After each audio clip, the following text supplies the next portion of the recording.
everybody? It's me, Kirsten, and this is the It's Giving Mystical podcast. And this is your podcast for the week ahead, the week of February 28th, the last day of February. Hello, March. I hear the astrologers say March is going to be wild. Wasn't February wild enough? I missed you guys last week. Thank you for your patience with me. I'm actually still recovering. I don't know if it was the flu or COVID or some other monster thing, but it took me down. And, you know, It's like just what happens. Like when that happens, it happens. And I really fought against it because I was supposed to go to LA and be with two of my best friends, but that didn't happen. And so once I realized that wasn't going to happen, I kind of just surrendered to the experience. I think it was in Julia Cameron's book, The Artist's Way. She talks about, she actually calls it a kriya. And I'm not sure where she gets that word from because I think most of you know the word kriya also means like a movement. I think it's how they define the movements in Kundalini yoga. But Julia Cameron, I'm pretty sure she used the word Kriya, and it really stuck with me at the time. I started all of the work I do with women back with the Artist's Way, and that was 2010, maybe 2008. It was a long time ago. It must have been before 2008 because I remember very clearly reading that idea and the way she described it, whatever she called the word, however she was using the word, was when your soul is crying. And the only way it can move through the transition, like the transformation that the soul is requiring, the only way it can actually accomplish that is to shut the body down. And she says that oftentimes when we're doing deep work, that we'll come to this plateau or this edge or this cliff, and the only way our body can integrate, can move forward, can kind of take on this new way of being is by shutting the body down, like literally shutting down the mainframe. And back in 2009, when Lila was just about a year old, I went with some girlfriends up hiking in New England. And it was like a wellness place. And I had a massage done. And it was a Qigong treatment actually, but it was like Qigong, like working with the meridians, working with energy in the meridians. And it was like something out of a Kung Fu movie because she did this work on my abdomen. And then when I got home, like, a day later, I was so sick, like, really, again, like, top 5 times I've been sick in my life. Really just felt like I got shut down, and that was the time those of you who know about the dream I had about Jesus, which is, like, a whole other funny story. When I had that dream, it was when I was in the thick of that fever, and that's just an interesting thing, and what's even more interesting is that I was doing some work on the meridians right before I got sick, and I remember thinking to myself as I was doing it, "Wow, you haven't, like, worked with your stomach and your meridians in a very long time. I wonder if it's going to cause some kind of change." And lo and behold, a few days later, actually 24 hours later, I got incredibly sick, and I literally got out of bed 5 days later, and I've still been recovering since, like, Sunday or Monday. So, I tell you all of these dramas of my life because there's something interesting happening now. A lot of the astrologers will tell you to look back 16 years, like what was happening in your life 16 years. And when you're paying attention, some of the beauties of astrology, however you feel about it, the system itself offers you kind of glimpses into these patterns in our lives. And I thought it was very interesting that I knew there was going to be some kind of impact. I knew that I'm in this moment of profound change in my own life and in my own being. I know that the world is in a moment of profound change. And I was very, like, devastated by getting sick, but also so curious about getting sick. So curious about, because knock on wood, I haven't been sick like that literally in decades, a decade. And it really took me down. And all I could think about was this idea of my soul is trying to accomplish something that it can't accomplish with my normal functioning. My body really needed to kind of shut down and go dark, go dormant, while my soul worked out what it had to work out, while the energy that needed to be moved around, because that's what meridian work, that's what Qigong, practices or Qigong treatments will do to your system. And I will tell you that as I kind of lay there, my feverish dreams, as I laid there, I really began to kind of dismantle some thoughts, some patterns I had about some things that were happening in my life. And as I'm recovering, I see things very differently. And that is such a blessing. Is it easy?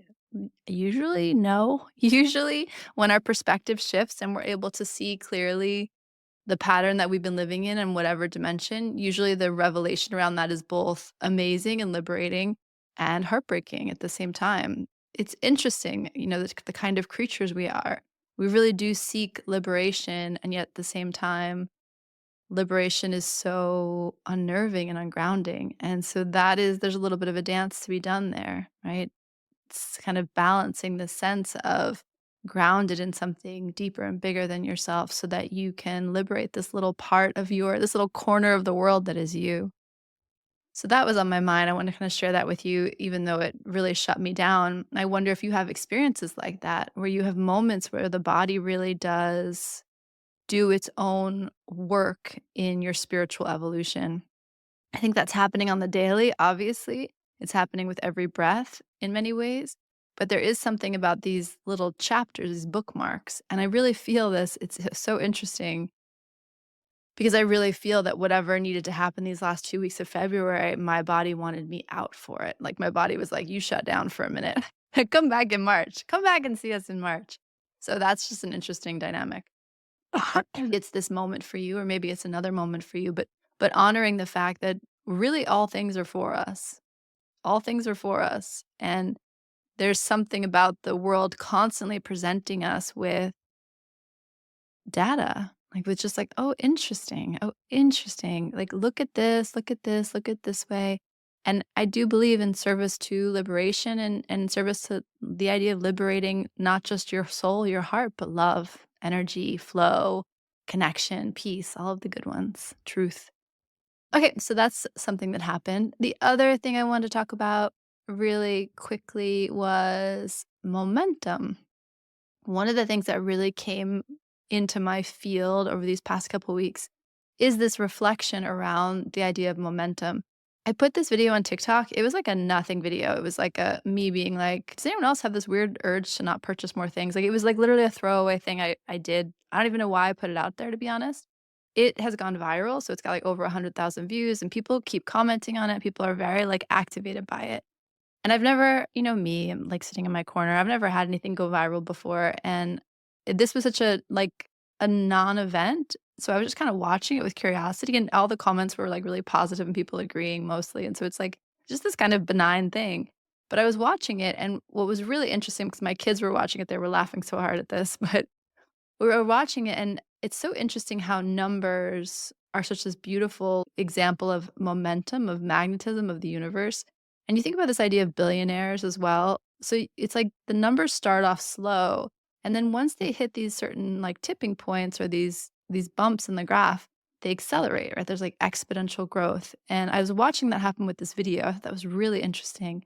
And then I was thinking about how that also relates to billionaires. Like there's some more billionaires than there ever were. There's something about this idea of how we really are in this like illusion. And when things drop into our reality, they really develop their own unfolding, their own momentum. And so both those things were on my mind, just the idea of the way that numbers kind of cling to each other and the exponential growth and how once something starts to kind of roll downhill, how it just picks up steam so quickly.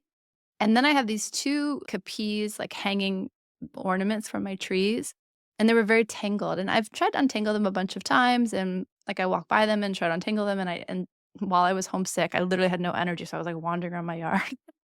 That was my big outing for the day, and I was like, "Get your glasses and untangle this, like, just make these look nice." So, I got my glasses and I was, like, untangling, and at first, it was impossible, right? Like, it was this impossible knot, and you've had this experience, I'm sure. You have this thing that's tangled, and it's like, "Wow, I'll never untangle this." And you start to untangle it, and then you make a little bit of progress, and then one more thing comes in, and then all of a sudden, the whole thing unravels in your hands. Have you had that experience, like, with a necklace or a knot of some kind? And it also made me think of momentum. It's like when you put your energy, your beautiful sacred energy towards a thing, how if you just kinda keep attending to it, even if it feels like this will never change, even if the growth feels really slow at first, there's something about the continued devotional attention where something gets triggered. I don't know if it's the energy, I don't know exactly what it is, but it's an interesting idea. Can you feel it? Like you kind of attention, attention. Oh, and all of a sudden there's so much larger energy that gets joined in your attempt. The other example, while I was kind of having these daydreams about this, my whole family was at, I think it was an Easter event, and we always play games together. And someone had brought this game that was made up of like solo cups and ping pong balls and straws, and it was like a combination of weird challenges you would do. And one of the challenges was to like flip 5 cups into each other. It's not important really what it was. But there were maybe like 15 of us there. We all tried to do it. None of us came even close. We couldn't get the first one like within the time. And my uncle like kept going back to it. And he went back to it again, and then he did it. And this was the most amazing part. Once he did it, we were all like, "Well, I wanna try again." And once he did it, once we saw him do it, all of a sudden we all did it. Like, no one failed it again. There's something about, and I don't know, like, exactly where I'm going with this, but I want you just to feel this idea that there's so much power in staying with a thing and believing it can be done.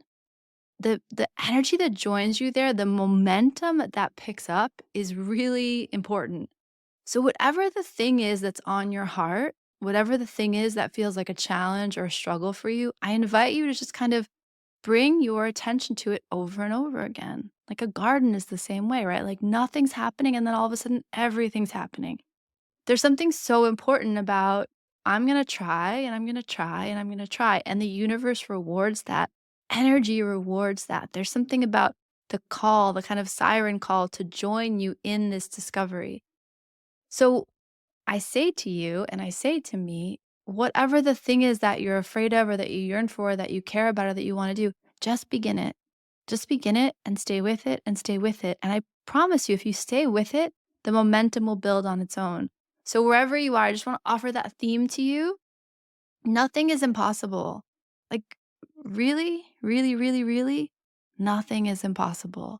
And there's something about not turning away from the things we want because we're not sure how we'll get them and keep turning towards the light. Like, keep turning towards the light, keep turning towards your desires. I'm just going to stay with this. I'm going to trust that if I call for this, the universe is calling for this. If this guides my expansion, my art, it's going to guide the expansion and art of the whole world. And there's something really important to remember about that. The other thing I want to tell you, I want to share with you, because I think today or last night maybe was the Pisces new moon. And if you haven't heard about this, a lot of astrologers are talking about how it's this beautiful moment, an incredibly magical, joyful moment of manifestation, moment to plant seeds, moment to work with the energy of the new moon. And I love the Sabian symbols. I don't know if you're familiar with the Sabian symbols, but they're channeled messages that I actually don't know who did it. Was it Edward Casey? That went through and like looked at each degree of the zodiac and channeled an image that came through. I think they were working with the Akasha, whoever it was. And there's an image, like a contemplation point for every degree of the zodiac. So if you don't know those, they're fascinating. I love working with them. But I wanted to look up the Sabian symbol for this new moon, and it is the race begins, intent on outdistancing his rivals, a jockey spurs his horse to great speed. Now, this is a neutral image. So I'm going to read it to you again. The race begins, intent on outdistancing his rivals, a jockey spurs his horse to great speed. This is a neutral image. I'm saying that last part. This is a neutral image because these images, these symbols, are neutral in and of themselves. We assign the meaning, our movements assign the meaning. So the energy here is energy of great momentum and speed and action and desire and effort. But whether that feels like something that is actually wasted or overly competitive or vindictive is one possibility. Whether that's great activation and excitement and momentum is another interpretation, and probably a million other versions. As many of you hearing this, there are interpretations of that image. But I offer it to you because it's this brilliant contemplation point for the new moon. So as you sit here and think about the energy that you're bringing to this end of the month, that you're bringing to the new moon, I offer you this image to sit with and just contemplation, right? So sit and bring the image to mind and let it unfold. Let it unfold with your energy, let it unfold with your daydreaming, let it unfold in your journal. See what comes here, because there's something, what I feel from it immediately is a great alivening. And it has something to do with this momentum. There's something around what we're all focusing on, what we're all bringing our energy to, and how it's beginning to kind of seed itself into something bigger than the individual devotion to it. I say that very broadly on purpose. Okay, so all of that said, The card I pulled for us this week is the Four of Pentacles. Now, the Four of Pentacles is a double dose of earth energy and a double dose of stability. Pentacles are earth, and four is earth and stability. And so when we have the Four of Pentacles, there's a real sense of staying still, which is interesting because we got like one idea out last week, but the idea was suspension, this idea of just pause. And my own experience of that was profound. And I'm so grateful for life, grateful for my angels, grateful for my guides, grateful for this universe that I get to be incarnate in. But I wonder what your experience of that was, your experience of suspension was. I wonder what was kind of holding you in place, maybe even against your will, or what thing was stalled when you hoped it would go, and where you are now with it. Like, how does momentum play into that? The Four of Pentacles is very aware of our resources. So that's the other thing with earth energy. Like, where is my money? Where is my food? Where is my house? Where are my things? There's a great awareness, a great sense of these are the things that make up my earthly experience. These are the things I can touch and hold and name in my life. And the Four of Pentacles, really the energetic is a holding on, a holding still. And again, that's a neutral idea. So to hold back with my resources, to take a moment and gauge the stability of my resources is a neutral act. Can it be miserly and greedy and like isolationist? 100%. Can it be intelligent and smart and thoughtful? 100%. So again, could it be 1,000 other things? Yes, yes, and yes, and yes. When I say to you that is a moment for you to be aware of your resources and to stay still with them, what comes to you? To go back to that viral video, like I just literally what I said on the video was, I'm obviously boycotting. The 28th is coming up. If that's something that matters to you and is relevant for you, then that is a great example of the Four of Pentacles. Right on the 28th, we hold our resources back. We boycott. We speak with our money. We share our resources in alignment with our values, right? So we're not careless about how our use of resources aligns or doesn't align with our values. So that's an example of that, but in this video, I was like, I'm obviously boycotting and I hear all that, but I also have this very interesting thing happening where I'm not interested in purchasing new stuff. And it could be my age, it could be the moment I'm in, but it feels bigger than that. And what I said in the video was it out of nowhere, I have a very different relationship to buying things, not just spending money, but like where I buy things, how many things I buy. And maybe the dopamine hit or the interest in shopping has just like left me. And it doesn't feel like this idea of just a moment in time. It feels like, no, I don't want to live that way anymore. That's what I said on this viral video. Everybody's like, me too, me too, me too, me too, me too, me too. And it was interesting because it's kind of this moment of some people are afraid. Some people are unable. They don't have extra spending money right now. Some people are really turning to reusing, recycling, repurposing. Some people are really turning to art and much more interested in making things in their space versus purchasing things in their space. Some people are interested in keeping their money in the local economy. Some people are making political statements with their money. But there's all these sociological factors coming together in this sense of shared, I'm waiting. Like, I don't need to be careless with my resources. I am getting very intentional in how I spend my money. And what's interesting, because one of the things that's coming up for me is I'm having a very felt sense of the earth and a very felt sense of how quickly we're burning through resources. And I'm not an alarmist. I think most of you know that with in regards to anything, really. But I have this sense of like, I want to contribute to the health of this earth. And what does that mean? That means I'm going to be more thoughtful about how I consume. I'm going to be more thoughtful about what I spend money on. I'm going to be more thoughtful about how I tend to my space. So that's the impulse. That's where the impulse feels most alive for me. I don't want to contribute to carelessness, if that makes sense, with my resources. And I want to do honor to this earth. I feel that really deeply. And my body has a very strong reaction to that. But I think it's interesting that so many people, for their own reasons, are coming to this moment where I'm going to take count and stock of my resources. And I'm going to be thoughtful about what I do. I'm going to pause before I give them away, before I share them. I'm going to keep them here. I'm going to worry about my stability, my safety. And what's interesting is that could feel, again, like isolationist, right? Like, I'm not spending money, I'm staying home, I'm gardening. But the other thing I really heard in all of these comments, I mean, there's like thousands and thousands of comments on this thing. On all these other comments, what I heard was the sense of my community. Like, not just am I holding my resources back because I'm locking myself in my house until the end of days is over, but a sense of how am I preparing my community? How am I caring for those who are more vulnerable by having more to share? There's something really interesting about that. Doesn't have, some people have felt really afraid and feel very afraid, but mostly there's this kind of reevaluation of where's my community and who am I here to tend to? Who am I? What is my domain? Right back to that emperor energy. What is my domain and how am I tending to it? And what is the state of my boundaries? And where do my fences need to be opened up? And where do my fences need to come down? And where do my fences need to be bolstered? Like, what's happening? What's happening in my world? So the Four of Pentacles, I've told you guys this last time I pulled this card, I told the story, but this card really has always had like a miserly feeling to me. And one of the women I first taught tarot to said, I love this card because I love the idea that I have enough and that when I'm ready to share, I can give it freely.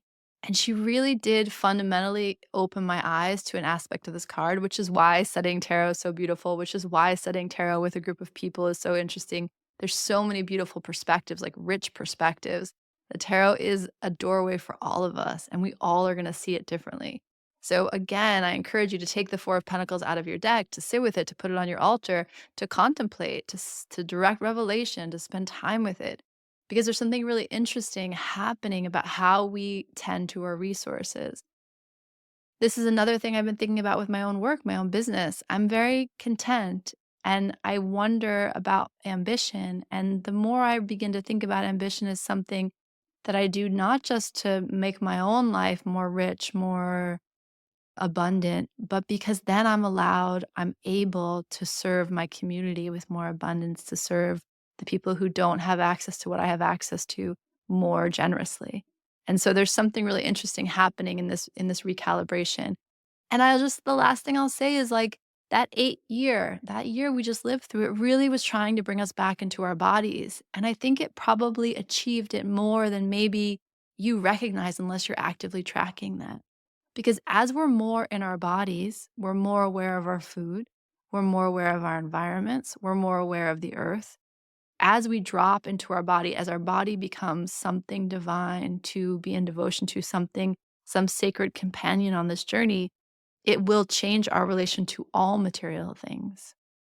I saw an article, I really do think it was an article on How to TikTok, about how the vibrational resonance of materials, right? How people are starting to really understand that the materials you use in your home, the materials you use on your body, the clothes you wear, the things you surround yourself with, like we all know they have vibrational resonance. We all know what it's like to walk into a mall these days or to walk into a public place. Maybe you don't. I do. I have a very strong reaction to being in certain spaces, certain like capitalist driven spaces. I really feel physically ill in these spaces. And it's not because I don't like people and it's not because, I don't like beauty. It's because there's some beat, there's some pulse in that space that is depleting, that is not nourishing, the opposite of nourishing, whatever that would be. And so there's something about becoming aware of our environments and how we are in co-resonance with all things. And I guess this week, the question would be, how are you in co-resonance with your materials? Like, how are you aligning the use of your materials with your values? And that's something for you to discover and think about and wonder about. But the tarot is confirming that any part of you that's asking you to think differently about your materiality, about your resources, is asking you that for a reason. There are no mistakes. There's no conflict or challenge or concern or thought or dream or nothing appears in our reality unless it wants to be seen. And the greatest thing we can do is turn towards it, from the mundane to the extraordinary, to turn towards it and say, I'm curious too. I'm with you too. I see you. I accept you here in my space as a teacher. There's something very powerful about that. So this week, let your resources be your teacher. Let your somatic experience of your resources be your teacher. So when you sit in quiet with your body and you think about your money, you think about food, you think about the earth, what gets bubbled up? Like, what is your attention drawn to? Where are you out of alignment with your values in terms of how you're bleeding out resources? And resources can be energy as well. So it's things we can name, it's things we can touch, but it's our movements. It's our movements with the world. So it's the things that we drive our energy into. Those are our resources. Like how we, buy, sell, and exchange out in the world, with the earth. Huh. All right. What else can I tell you? I'm delayed with my community, but I knew that was gonna happen. Like that's why I said March, but I knew that I was gonna have to really, I don't know, I just knew it was coming. I knew something was shutting me down in February. So I'm back on the saddle. That feels really good. Shaman school, again, we still have a couple spots left. People are really asking about it. I'm so excited about it. I feel such joy when I think of gathering with this group of people and with Steven at Salt House starting in, I think our first class will be in August. And I'm just really excited about it. Our first 4-day weekend will be in August. I promise I'm getting that webpage up today. And then the only other thing is the podcast. I've been thinking about it a lot. What do you want? Like, what would you like to hear on the podcast? Would you like to hear conversations or interviews? Would you like to hear readings? Would you like to hear dives on modalities or cards, or like what would light you up? If you have any thoughts or anything that you're kind of craving or anything that would support your journey, let me know, because if it kind of works and it feels like something that's a big yes for me, I would love to add new aspects to this, new dimensions to this, to just kind of keep our community and conversation going, because the world needs that now. We need community. We need healthy, aligned relationships with our body and with our resources and with our communities. I think things are changing, and I think that that is a good thing. And usually, the best changes are not comfortable ones, but we know when they're right. And there's something about this shift that feels very, very right, even as it is uncomfortable, even as I have moments where I'm afraid. Mostly, I feel excited about a world where things become more real. And even though AI is here and even though technology is here, there's something that is calling us back to our humanity in a way that I find deeply satisfying. All right, so much love to you and big hugs. And I'll see you in March, our Empress month. What will it be? It will be the Empress, and it will be the Empress plus the Hermit. Hangman, hey you, I see you. Love you guys. Bye.